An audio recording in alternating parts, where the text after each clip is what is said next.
Hello friends, welcome to my YouTube channel Hatim Ali's Life. বন্ধুসকল আজি মই পুনৰাই আপোনালোকৰ মাজলৈ উপস্থিত হলোহি।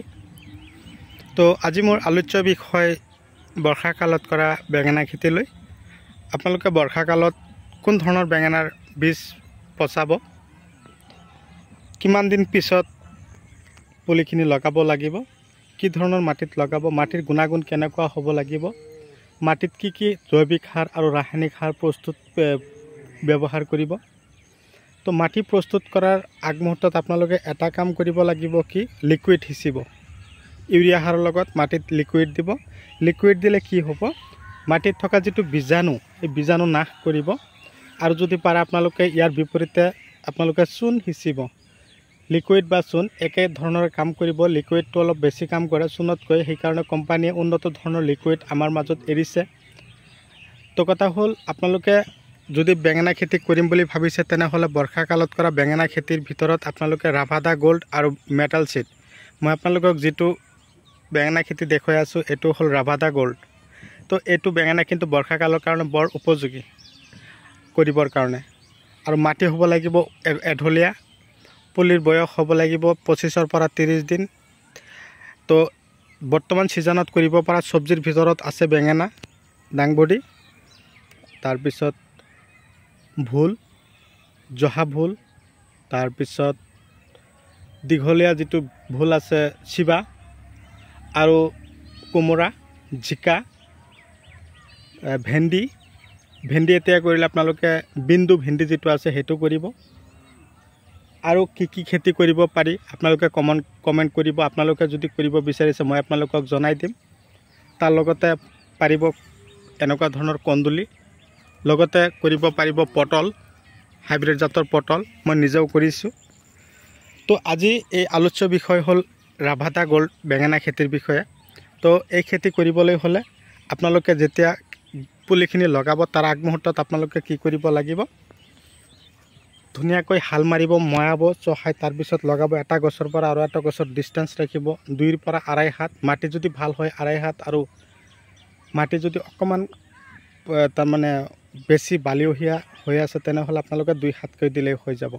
আৰু যদি সাৰুৱা হৈ আছে ঘৰৰ ওচৰৰ মাটি তেনেহ'লে আপোনালোকে 2.5 হাতকৈ আপোনালোকে লগাব লাগিব। আৰু এই খেতিত লগোৱাৰ আগতে 10 কিলো পটাছ, 30 পৰা 35 কিলো ছুপাৰ,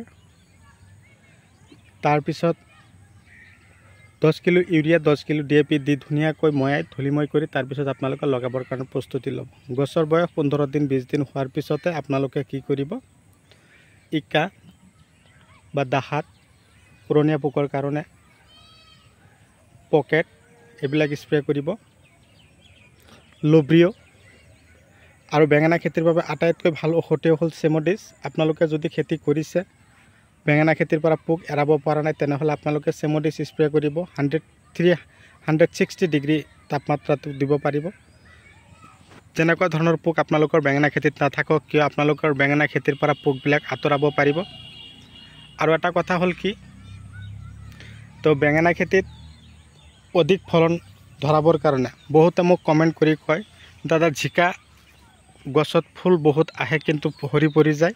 তো বেঙেনাও চেম, ভোল খেতিও চেম, লগতে কুন্দুলি, পটল একে কথা। কিন্তু কি হয়, ফলনবিলাক আহে ঠিকে কিন্তু সৰি পৰি যায়। মই এটা আপোনালোকক গোপন তথ্য আপোনালোকৰ এইটো ভিডিঅ'ৰ মাজতে আপোনালোকক জনাই দিছোঁ। আপোনালোকে পৰাপক্ষত টুকাই ৰাখিব। আপোনালোকে কি কৰিব, মই কোৱা 2 কিলো দানা আপোনালোকে বিঘাত দিব। সেইটো হ'ল ব্লেক পাৰ্ল, নহ'লে জিভা, আৰু নহ'লে ব্লেকবেৰী।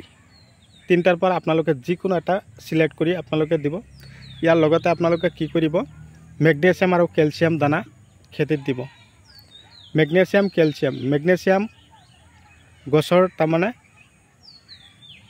খাদ্যৰ যোগান ধৰিব, আৰু কেলছিয়ামে গছৰ যিটো গাঁঠি, গছৰ যিটো হৰমন, 3টা বস্তু একেলগে কাম কৰিব। তো সেইমতে আপোনালোকে যদি কাম কৰিব পাৰে তো আপোনালোকৰ খেতিৰ পৰা যথেষ্ট পৰিমাণে ফলন আশা কৰিব পাৰিব। আৰু ভিটামিন এক ধৰণৰ দিব লাগিব।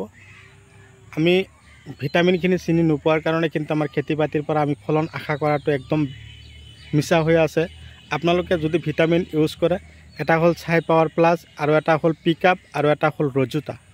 এই তিনিটা ভিটামিন কিন্তু একেবাৰে বহুত ভাল, কোম্পানীয়ে কিন্তু আমাৰ মাজত এৰিছে। কিন্তু আমি নিজৰ দক্ষতাৰ ফলত আমি কি কৰিব লাগিব, নিৰ্বাচন কৰিব লাগিব, কৰি কিনে আপোনালোকে খেতিত স্প্ৰে কৰিব লাগিব। তো এইমতে যদি আপোনালোকে খেতি কৰে নহয়, আপোনালোকৰ খেতিৰ চেহেৰা নিশ্চয় এনেকুৱা ধৰণৰ হ'ব বা ইয়াতকৈ বেছি ভাল হ'ব বুলি মই আশা কৰিলোঁ। সেম একে কথা দাংবডি খেতি।